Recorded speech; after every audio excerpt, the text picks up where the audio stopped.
কোথায় গেল?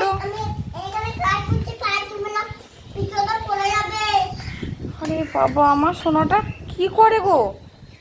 তুমি ঘর মুছছো বাবা? তুমি এত কাজ করছো? হ্যাঁ বাবা, আমার সোনা আমার কাজ করে দিচ্ছে গো। আহা, বাবারে, ও সোনা তুমি কাজ করছো? বাবারে, তাই নাকি? বাবা, আমি ঘরে মুছি পড়ে যাবে। এই বাবা, আমি রান্না করতে পড়ে যাবে। আমি ঘরে মুছি রান্না করতে আমাকে বলবে। আমি রান্না করতে আমাকে বলবে। আমি আমাকে মা বলবে ফলে করছি চলে পড়ে গেছি বলবো। তুমি করে যাবে বাবা, কি সুন্দর।